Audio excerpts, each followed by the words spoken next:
Very good to be here this evening in honour of my teacher, in honour of Bhante Urgyen Sangharakshita. And it is an honour to be able to talk about Bhante in Berlin. I think it might even be the first time I've ever talked about Bhante on the anniversary of his birth. It is a great honour to be doing that. But I must admit, I don't quite know what to say. Unusually, I'm feeling a little bit lost for words. I was a bit tired today, so I didn't feel like thinking. So this is going to be a much more sort of spontaneous talk, I think, a spontaneous kind of exploration. I think also I feel the weight of it, really. I'm talking about the man, the person who is the most important person in my life. And because my mother and father are very hugely important in my life, but if you like, my spiritual father and mother, I'm talking about this evening. And I'm just very conscious I wouldn't be here. None of us would be here if it wasn't for Sangharakshita. There's a lot of emotion I can feel sort of there. So it's a little bit strange. It's a little bit strange because I'm talking about something very intimate. I think in some ways it's sort of slightly difficult, I think, talking about a teacher, a spiritual friend, because one doesn't want to sort of fall into something that sounds rather cultish. Do you see what I mean? Something, in talking about him, I'm talking about my responses to him. I'm not talking about how you should respond to him or how anybody else should respond to him. I'm talking about my responses to him. And I don't expect other people to have the responses to him that I have had. I was a little bit slightly uncomfortable with photos of Bhante on shrines. I mean, that's not a bad one.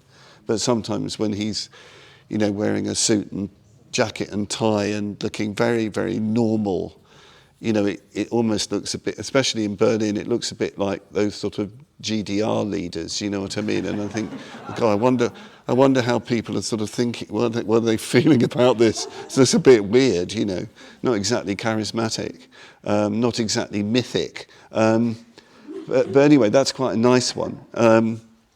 So anyway, yes, I'm very honoured to be speaking about Bhante, about Urgyen Sangharakshita. So perhaps the best thing to do is to start at the beginning. When I first heard about him, when I first met him, I was living in a village in the county of Sussex in the south of England, and one way or another I found out that there were classes being run by the Friends of the Western Buddhist Order, which I thought was such a weird name. And, I went along because I was desperate to find Buddhism, but I thought, well, they're friends of Western Buddhists. So how can friends of Western Buddhists be proper Buddhists, and they're Western anyway? I thought, this is what a strange thing. But anyway, there was nothing else in town. So I went along, and I eventually met the person teaching there. Was an order member named Buddhadasa. And I immediately connected with what was being done. And Buddhadasa was their kind of regulars class, full dress, Metta Bhavana, and then the sevenfold puja. Strangely, I knew by the end of the puja that I'd devote my life to Buddhism. I was 17. I just knew that was it. Don't know why, but this was what I was looking for. And then I became aware of two people that seemed to be very important to the movement in the way Buddhadasa would talk and finding these FWBO newsletters. There was Bhante and there was Sangharakshita. I thought they were two different people, just because the entries about Sangharakshita and Bhante were slightly different.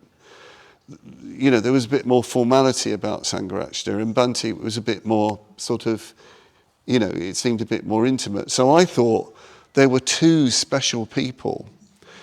And there was Sangharakshita, who seemed to be the sort of higher one, but a bit aloof. And then there was Bhante, who was a bit lower, but who everybody loved. And you know, after a week or two, you know, I think I was saying to Buddhadasa about, well, you know, Sangharakshita and Bhante, and he said, no, they're the same person. They're the same person. Bhante is a kind of honorific that you call a Buddhist monk. So that was the first sort of hurdle overcome. And I think the first contact was really listening to lectures on reel-to-reel tape.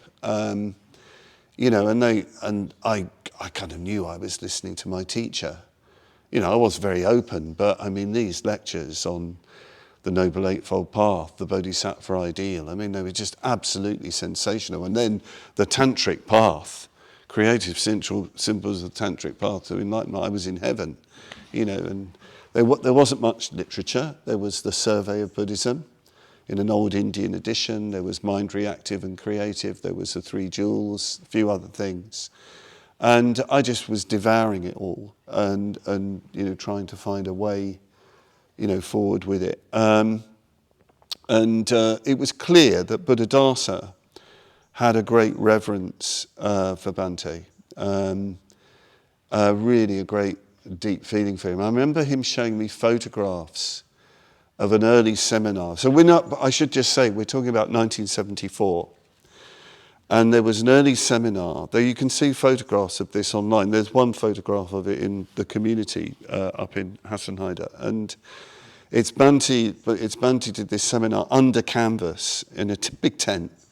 He was on a sabbatical down in the West Country, and he was doing the seminar on the Udana, this very early Buddhist text, and Buddhadasa had been on it, and he actually started to lead study for us on this text. And you know, the way Bhante was reading this text was, you know, he was reading it as being one of the closest texts you get to how the Buddha was actually interacting with his disciples, without things being very formed or formulated.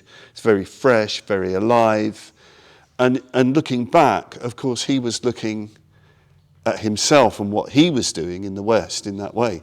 But it's the look that is so interesting of Bhante in those days. Long, sort of black, you know, hair, going slightly grey, a bit greasy, rings on his fingers, jacket, jeans. I mean, there was even a photograph of him. Do you remember those, what we used to call basketball boots, bumpers? So he's wearing those. So that's how he kind of looked. And I remember Buddhadasa saying, you know, we were talking about, you know, the Dharma now and teaching it. And Bhante said, well, if the Buddha was teaching now, he'd have worn T-shirt and jeans.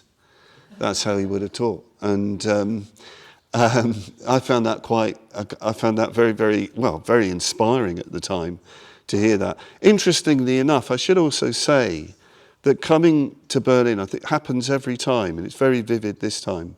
I think of Bhante at that time, and I wonder how he would be in Berlin at that age, in his 40s, with that look.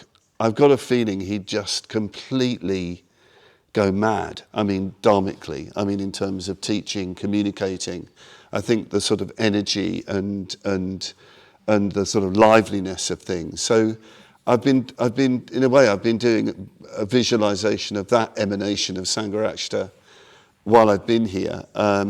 Just trying to imagine, you know, how he would have been. I think he would have just been so pleased and inspired and so on. So anyway, these were the beginnings of my encounters with Bhante. I must move on. I do get a bit carried away. Eventually, I joined the community that Buddhadasa had started in Brighton. I left home and so on. And then we got news that Bhante was coming to visit. He'd been on his first visit to New Zealand. He'd done ordinations in New Zealand. He came back. and he'd been hearing from Buddhadasa about this centre starting in Brighton. He had a very great fondness for Brighton because he used to go and teach at the Brighton Buddhist Society when he first came back from England, had a lot of connections. And I was so excited because my guru was coming. I mean, that's the way I thought. Slightly embarrassing, but my guru's, I'm going to meet my guru. And, so the great day came and the great moment came, and Bhante came into this tiny sitting room, and it was really underwhelming. First of all, he was much shorter than I thought. I think listening to the lectures and that great voice, I expected a sort of towering figure. So he was quite short. Yes, the long greasy hair, a kind of grey raincoat, great big boots, like kind of working boots, sort of tweedy jacket and rather nondescript trousers. And he had these great glasses in those days. They were very trendy now. In those days, they were really old-fashioned. I think got them in India. And they were kind of bent weirdly and kind of stuck together.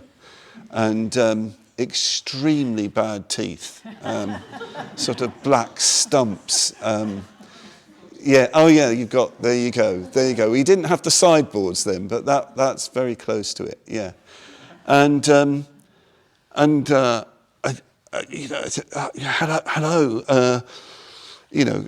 ridiculous, kind of expecting a teaching or a recognition. He used to have this quite strange habit sometimes of very soft hands, gently taking your hand and looking away from you and saying, hello. Just very, very spooky. But anyway, there he was for a few days staying with us and dedicating our shrine room. I remember that, sitting in the shrine room with him for the dedication ceremony in his robes, long hair, and he seemed to spend the whole meditation just saying his mantras, on this small white mala he had, and very still and very, very kind of mysterious kind of feeling. I know that I'm meditating more deeply when I have a kind of image of Bhante meditating or a memory of meditating with him. It's a kind of nimitta, as they call it, a sign that I'm moving a bit more deeply into meditation. He's the stillest person I've ever sat with, really, really still. I was, in group, we had a lovely little Sangha there, but I was always almost crawling over the floor to try and sit at his feet and, be like that. It must have been so irritating. And Bhante was very, he was friendly, he was encouraging, but he never had any he didn't do any sort of social games. He was very, very much himself.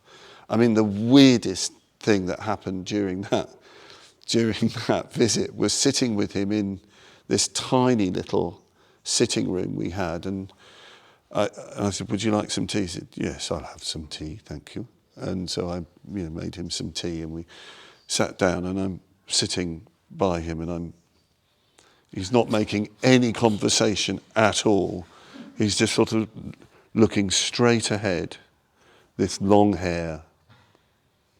And do I say something? Do I keep quiet? And at a certain point, he just leaned over to the mantelpiece above the fire, picked up an incense stick and started to clean his ears. And I was in sort of shock and horror. And it was very interesting what I thought at the time. What would Mum say? What would my... it was real sort of... And then you think, it's a teaching, but what teaching, And then when I lived in India, you see that a lot in public. People cleaning their ears in public on trains and things like that. It wasn't, there wasn't any kind of big deal, but it was a bit of a shock. But we did make a connection. And I asked if I could write to him, and I started to write to him, and he'd reply very, very encouraging letters. And I was very keen on keeping the shrine.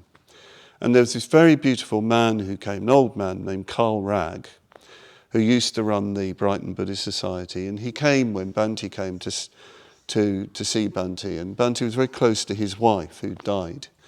And Carl, I mean, he really was a wonderful, gentle man. And he came, and he came in, and he knew me. And he said, take these. And they were a beautiful set of heavy brass puja bowls, Tibetan puja bowls, beautifully turned. And he gave them to me. He said, Bhante gave these to us, to the Brighton Buddhist Society. Now they're yours. I'll never forget those words. And I told Bhante about this, and Bhante remembered them. And then he gave me the teaching on how to fill puja bowls. Gave me this very, because he knew I was very keen on keeping shrines, and how you must, you go from left to right, very mindfully, slowly, and as you pour the water into each bowl, you just chant Om, Ah, Hum. He said the Om purifies the water, the Ah turns it into a magnificent bowl, like a Sambhogakaya bowl, full of flowers and jewels and perfumes, and the Hum symbolizes its emptiness. A beautiful little teaching, and which I cherish. And I eventually composed a shrine keeper's manual, which I sent to him, and with all sorts of reflections. And he wrote back that this must be published. This is very good. It never did get published. And well, until many, many years later, when I remembered it, I'd lost the text. I remembered it about 10 years ago. It just all came back. Well, we printed it out. We use it at Padmavajra, and it was the Sheffield Centre that was asking me about it. So that precious treasure teaching from Bhante continues, and so he took me seriously. That was one of the things, and that was something when he died. That's what I felt more than anything after Bhante died. The incredibly intense gratitude and a lot of sobbing because this man took me seriously. When you're 17, people don't take you seriously, in a way quite sort of rightly, but he took me seriously. He took my aspirations seriously and encouraged my aspirations. And that's an incredible gift, isn't it? From such a great man. He took an interest in me, encouraged me, and took me more seriously than I took myself. So we got into correspondence, and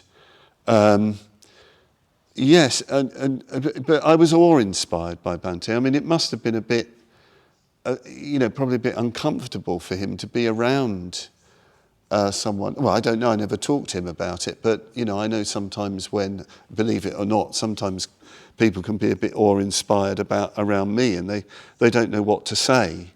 And I sometimes think, oh, come on. And then I think, yeah, but hang on, how are you with Bhante? And you're not Bhante, you're not at that level. So calm down and communicate, Anyway, where can we go? Where are we going? I mean, there are so many sort of tales to tell, but perhaps we'll jump ahead to another encounter, another taking of me seriously, in quite strange ways. So eventually I moved to London. I'm still not ordained. I moved to London. And there's a lot of lovely things that happen this time, interactions with him. I was still kind of involved with Brighton because I pretended to run the bookshop that we had there, not very well. And I would go down there to see how it was going. I mean, it was usually an excuse just to go to Brighton. And we travelled down together one time because he was going to launch the first volume of his memoirs, which came out as The Thousand Petal Lotus. So we travelled down together. We stayed in one of the communities with an order member named Visantara. And in the morning, I came downstairs and he was having breakfast with Visantara. And then Visantara said, right, I think I'll go off and do yoga. Rather sort of I thought, you don't do yoga. Anyway, he went out and I started to make tea and toast. And by the way, the sartorial appearance now, it's the period of the maroon suit, the plum-coloured suit and the cherry red DM's shoes. That's what he looked like. So he's kind of moving on sartorially. Anyway, he's sitting there, and I said, "Go make you tea," and he, "Yes, I'll have a cup." He, "Oh, by the way, I've decided to ordain you." And I had asked for ordination, and I said, "I don't know what to say," and I'm sort of shaking and spilling the tea, and the toast is burning, and I mean, it sounds crazy, doesn't it? But so young, so excited. "Yes, I've decided to ordain you." He said, "Young people have a lot to offer our movement." I mean, 19 was young in those, 30 was old. So I was a young person. And then he went into this whole thing about, and you don't have to go through things in order to lead this life. I hadn't had a relationship by that time, or had I? No, I hadn't. That was about to come. And I think people, they did wonder about this kid who was so enthusiastic and so unformed, and quite legitimately, I think, those order members, but he was absolutely encouraging. And, he said, "Yes, you'll be ordained in the summer, either at our new retreat centre, Padmavajra, which we were getting." This is 1976, and I was just in heaven. I mean, just to be told that I was going to be ordained was sort of enough. What an affirmation. And, that evening he did this launch of his 1,000-petal lotus. And there's one amazing moment that I saw. Bhante had his back to the entrance to this meeting place. And he suddenly turned, and a man came in and he gave him this incredible embrace. A huge American man named Gary, who was an old friend of Bhante's. But it was like Bhante was aware of what was behind him. Because there was no noise. He just knew this energy was coming in, and this incredible kind of contact. And not long after that, he ordained this guy because he was sort of reconnecting with things. He became Dharmadasa, I think. A big American drummer, amazing guy. It was a bit like that with Bhante. In those days, I really did wonder if he was reading my mind. In a way, that is kind of the way you'd think in those days. But, I mean, he'd be answering questions before I'd actually completed the sentence. He seemed to know maybe it was so obvious what I was going to say, I don't know. But, I mean, it was quite strange to be around. Anyway, it got even stranger because we got the last train back from Brighton to London. We were going to go back up to what became the London Buddhist Centre. So we're on this last train, which was very slow, and I was tired, and he obviously didn't want to talk particularly. He'd been around the second-hand. He loved second-hand bookshops, Bhante, and he'd bought some second-hand books, and he said, "Why don't you read this?" He obviously didn't particularly want to chat.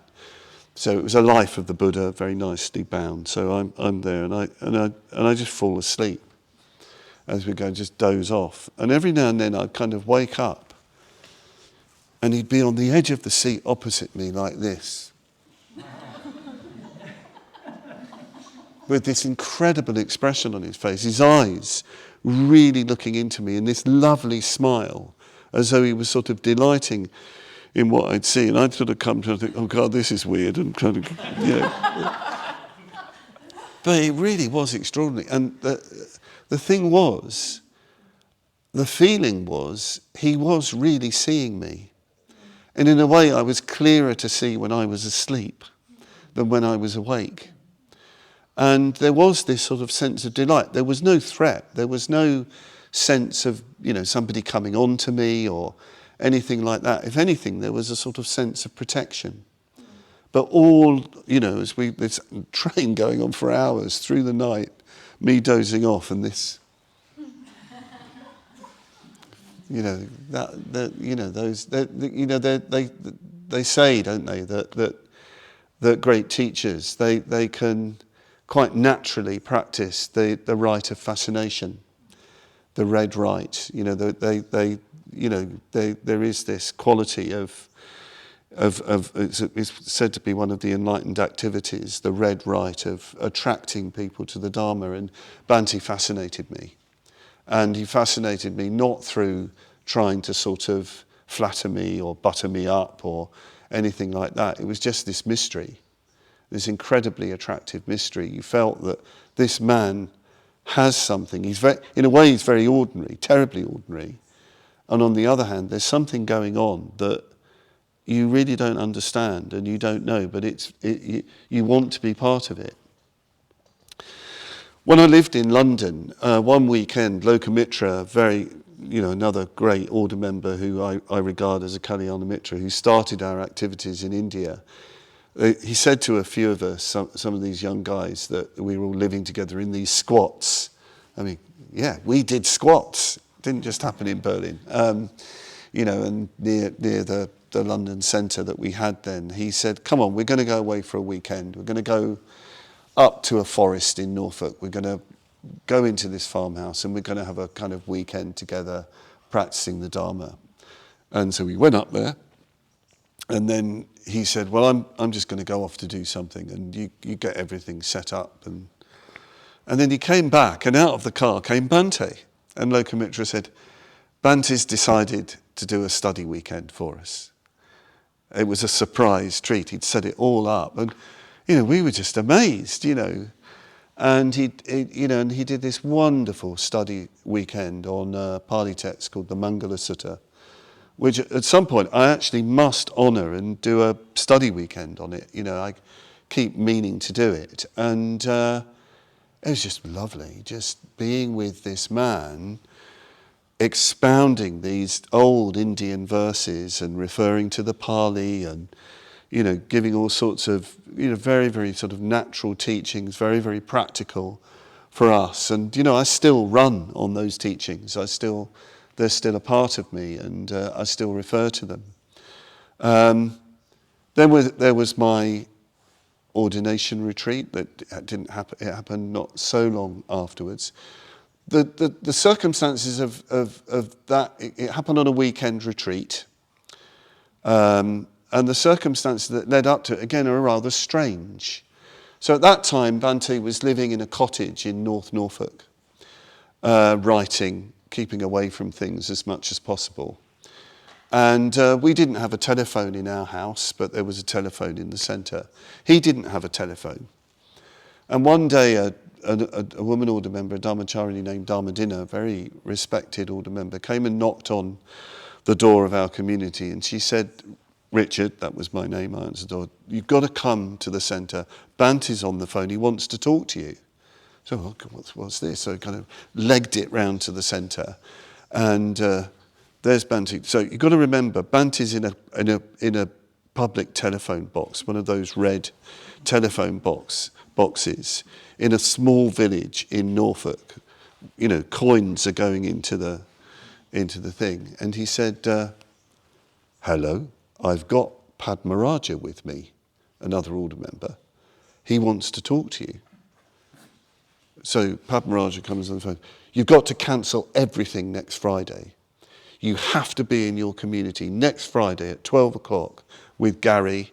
I've got some very important information for you. Really intense. Hands the phone back to Bhante. Bhante said, you've got that then? Bye.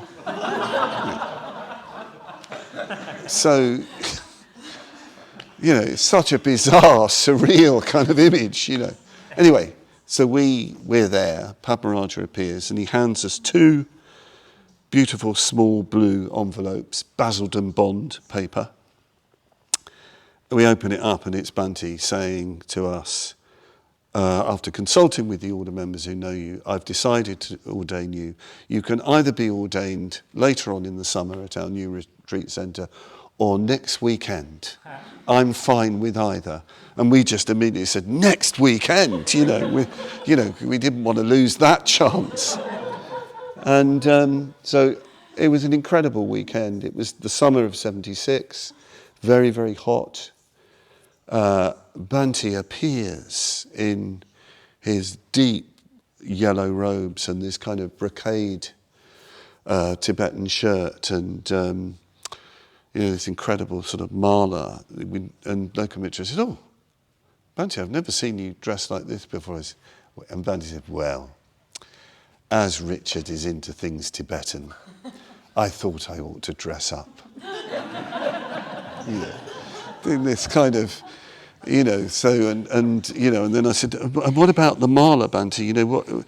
He said, "These are beads given to me by my teacher, Mr. Chen. They're called moon and star beads, because you can see there's a moon and little stars on it. I think they're lotus seeds. And every so often there were these white beads." I said, what are the white beads?" And he said, "They're every 27 beads for certain practices."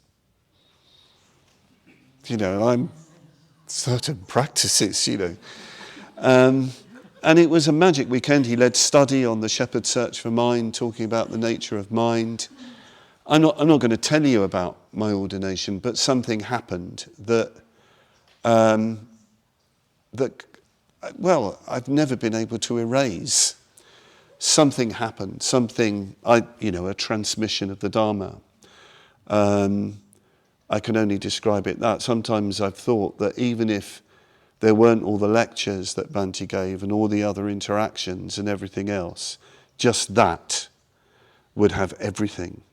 Just that very simple ceremony and being named Padmavajra. It's all there. It's all there in that. And every day I meditate on that. I renew that connection. And sometimes people say, when you do your meditation on your chosen Buddha or Bodhisattva, what does that mean? What does it do? And I can't tell you. I still can't explain what that is. I have to do it. And it's the most meaningful thing in my life because it renews this connection with something that happened. All the Dharma is in it. And very pure, very intense, and too much in many ways for me at the time. It took me, I think it probably took me about 14 or 15 years, I think, to really start getting a sense of what had happened, with that act. But one thing I do know, again, looking back, it was this thing of being taken utterly seriously, more seriously than I took myself, that my teacher, that Bhante, witnessed, we say now, witnessed going for refuge, witnessed my aspiration. It's quite something when somebody you really look up to takes you utterly seriously. It's sort of overwhelming, actually. So it took quite a long time to kind of get used to that. And my relationship with Bhante got a bit weird after that because I went on a seminar, the Mind and Buddhist Psychology seminar with him after that, 10 days of intensive study of Abhidharma. Very, very difficult text with him magisтерiously communicating the Dharma. And, I used to say it was a bit like you've got, those water wings, those kind of plastic things we have as children to sort of stay swimming. And you're in a great and mighty ocean. And there's this great ocean liner sailing through and you're almost drowning and you're trying to float. I mean, that was what it was like studying with Bhante, this absolutely brilliant teaching and reality. And I got into this thing of wanting attention from him and wanting more teachings, and it's sort of crazy really, and he just wasn't having it. And there was this quite difficult period for a few years where when I was in this state of sort of wanting attention, he'd go completely non-stick, like a Teflon frying pan. Trungpa Rinpoche says that sometimes the teacher emits a sort of black light, which the pupil's ego can get no purchase on. And you're just sort of, You don't know what's happening. And there was no sort of question of, oh, can we sit down and have a chat about this, you know? And it wasn't like that, you know, it really wasn't like that. So it was an uncomfortable period. But it changed when I went to India. Because not so long after that, I went to India with Lokamitra to help Lokamitra start things up. And that was massive culture shock for me. And then we heard Bhante was coming. Bhante was coming to see what we were doing on his way to New Zealand, and his first visit since he'd been in the West. And I was determined not to get into this weird state. And I thought, don't do that. Just serve, just give. And of course, because I'd been around Indian people, where there's a very high culture of service and courtesy and devotion, it was just wonderful. I knew what to do, and I was his sort of attendant. So I'd wash his robes, I'd wash his clothes, I'd make him tea, I'd put up his mosquito net, I'd gather up the garlands after these amazing talks we had. I'd put, you know, his sandals on his feet, and it was heaven. I mean, it was the best period of my life in some ways, because, well, one of the best, because I knew how to be with him. You know, in England, it was like, do we have a community? How do you talk? I have a lot of faith and a lot of, well, not faith, a lot of devotion. That's my temperament. And this was the best expression, just service, just wonderful service. And Bhante noticed it, you know, when he wrote about it. He said that he noticed how quiet I was and how happy I seemed. And in a way, in some ways, I feel, you know, turning out, sort of ending up giving talks and visiting centres and ordaining people, it's not quite right. I think the world I'd prefer to live in is a world where I'm just sitting by my teacher, serving him. I think I'd much prefer that, anticipating his need. And when Bhante died, people were saying, oh, he hasn't gone, he's more present than ever. I didn't feel that. I felt a tremendous sort of loss. You know, and the loss was what I couldn't just go and see him and just be in the presence of this consciousness. Didn't have to talk about anything, didn't have to sort of do that. But just being with him was everything to me. Again, I don't want to sound cultish.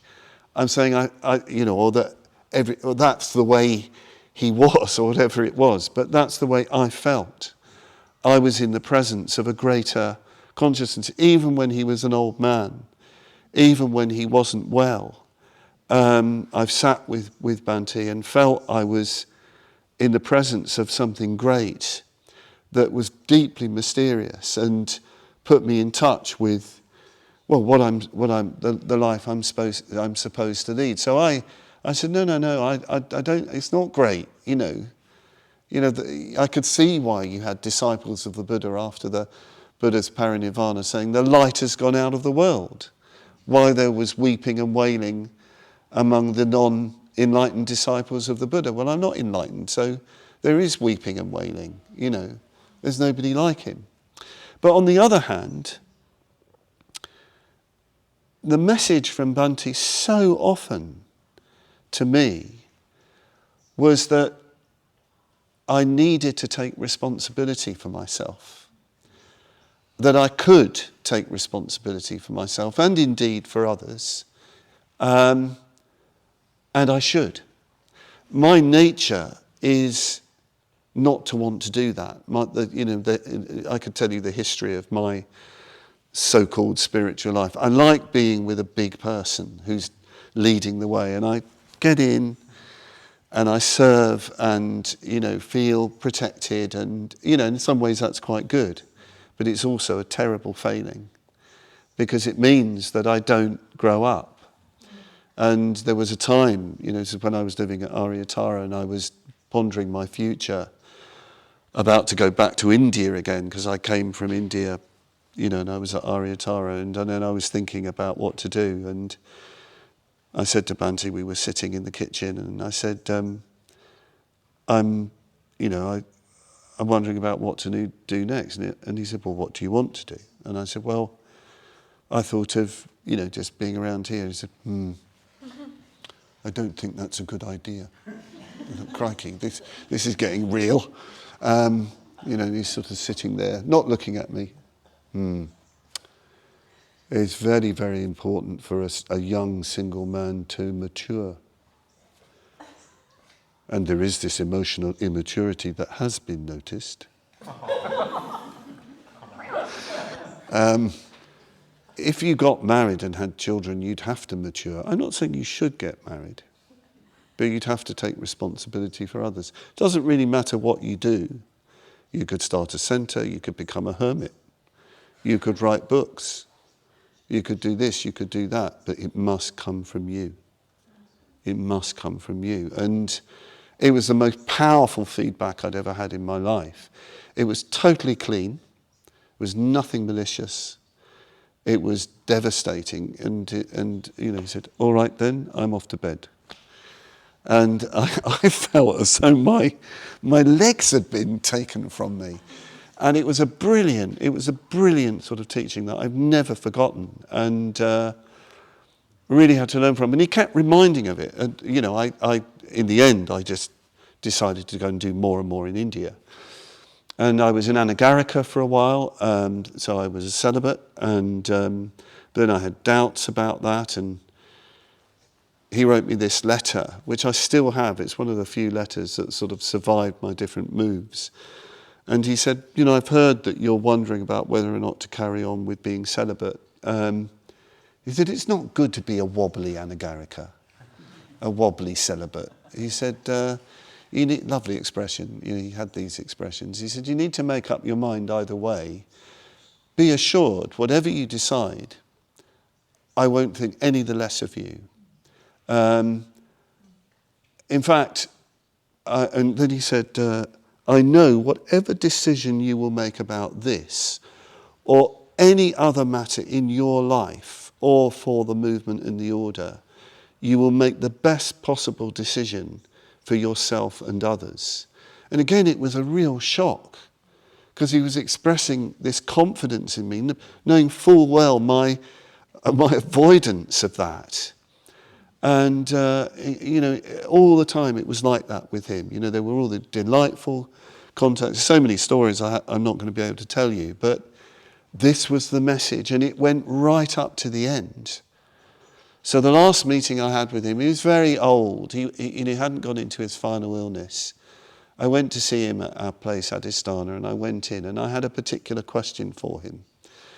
I'd heard that he was having read to him very, very critical material that the order members were writing about him. You've probably heard all about, we use the euphemism, the controversies. Anyway, and he was getting lots and lots of criticism, and he was having everyone read to him, everyone.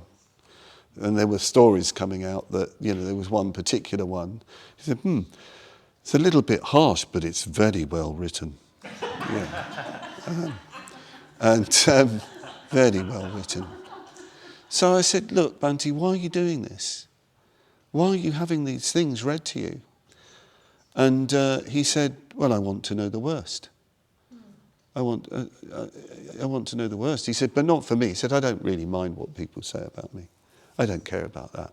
I want to know the worst for the future of the order. He said, but actually, I'm completely confident in the future of the order. I don't have any concerns. And I said, look, yeah, but can we just go into this thing about you being criticised? I said, because I hate it. If I get any sense that somebody's unhappy with me or they criticise me, I hate it. I can't bear it. And the thought that you're actually having very personal criticism read to you, I mean, how have you got to that state?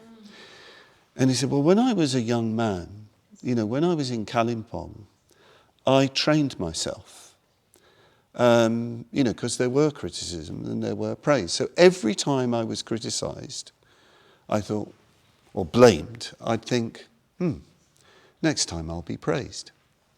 And every time I was praised, I thought, next time I'll be blamed. So he said, I trained myself in learning that these are the worldly winds. So that was his sort of, in a way, final teaching to me. I mean, it's taking a while for me to get up to speed with that one. But in a way, his final teaching is his death. I think it's said in the Tibetan tradition that the ultimate thing that a teacher will do for a disciple is to die and to go away and to leave you, to leave you with the teachings, and you have to get on with it. And but I do miss Bhante still, even though we're trained in impermanence and all the rest of it. I do miss him, but I am so grateful to him because I have everything that I could possibly need in order to practice the Dharma: meditation instructions, inspiration, absolutely clear teachings on the Dharma, friends, incredible community. I mean, it goes on and on. So thank you, Bhante. Here we are, Bhante, in Berlin, celebrating wherever you are, in your Pure Land, or I don't know, maybe you've taken rebirth in Berlin, who knows? And one day you're going to come along to this centre and you're going to be so awkward, you're going to be so difficult because you'll be so brilliant, and us order members won't know what has hit us. Anyway, thank you very much. Thank you.